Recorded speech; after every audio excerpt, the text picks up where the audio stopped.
They say revenge is a dish best served cold. But what if you could nuke someone's entire life with the press of a button? He cheated with my wife. I found out. I kept quiet. Then I burned his life to the ground, piece by piece. And no, I don't feel bad. Not even a little. If you've ever been betrayed by someone you trusted, or fantasized about the perfect revenge that leaves them destroyed, and you smiling, then buckle up, hit that like button, subscribe, and prepare yourself for one of the most ruthless revenge stories you'll hear today. I had a wife, 2 kids, a 4-year-old and a 6-year-old, and a quiet routine. But beneath the calm was an itch I couldn't scratch. A gut feeling I couldn't explain away. You know the kind.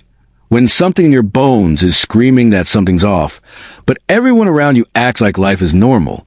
It started with the kids. They kept talking about how much time they were spending with their grandparents, my wife's parents. Now, sure, that wasn't weird on its own, but they lived over 90 minutes away, and my wife was supposedly working a part-time job. So, why were the kids going to grandparents 2 or 3 times a week? That was basically every day she wasn't working. I asked her about it. She lied. Badly. Her face twitched. She avoided eye contact. Her words came too fast, like she was trying to outrun the truth. I didn't press. Instead, I decided to get smart.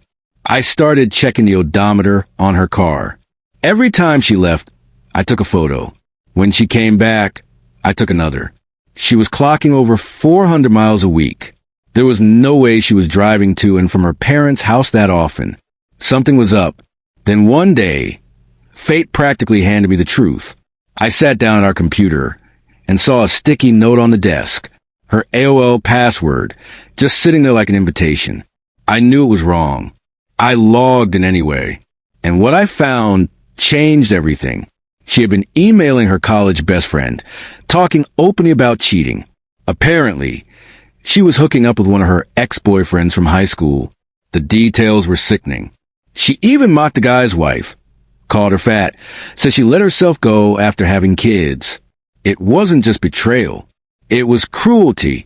I printed everything. Every email. Every word. But I wasn't done. I needed proof. Solid, undeniable evidence. So I called a friend who worked in law enforcement.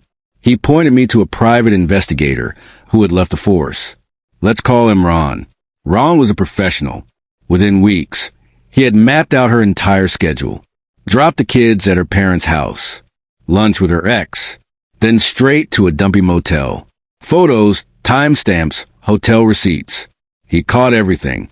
At this point, I wasn't just a heartbroken husband. I was a man with a plan. I hired a divorce lawyer and started preparing. But I wasn't just coming for her. Ron had also dug into the guy she was cheating with. Let's call him Bob. Bob was married, 3 kids, worked as a VP of sales for his father-in-law's company. So I got to thinking, why should his wife remain in the dark? She deserved to know. I had Ron put together an extra copy of the report. Photos, dates, hotel records, the whole miserable truth. Then I timed it perfectly. The day my wife was served divorce papers at work, Ron was visiting Bob's wife at home, handing her the report. Turns out she was a sweet, unsuspecting woman who had no clue her husband was living a double life. She didn't scream. She didn't cry. She simply said, "Thank you." And then she unleashed hell. She emptied their joint bank account. She took the kids and left him. Then she told her father, Bob's boss. And just like that, Bob was unemployed. Since her parents owned the house, Bob was also evicted.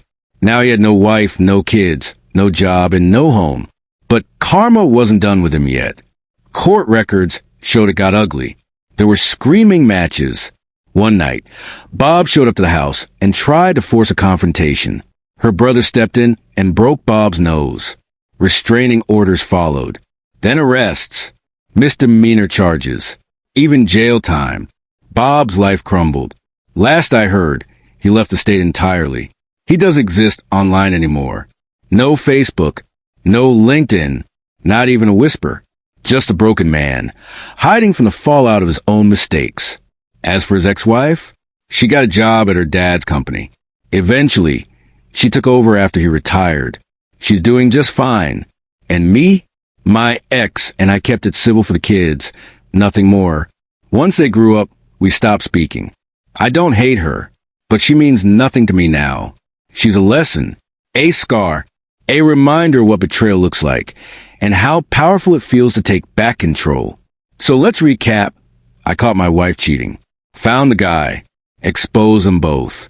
And in one calculated move, I triggered a chain reaction that left her humiliated and him with absolutely nothing, all while keeping my hands clean.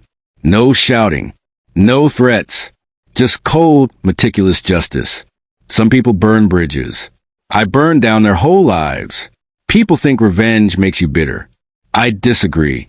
If done right, it doesn't poison you. It purifies you. It reminds you that sometimes karma needs a little push. If this story gave you chills, hit that like button and share your thoughts in comments. What's the most satisfying revenge you've ever seen? And if you love stories where justice comes knocking hard, subscribe for more. We've got plenty more where this came from.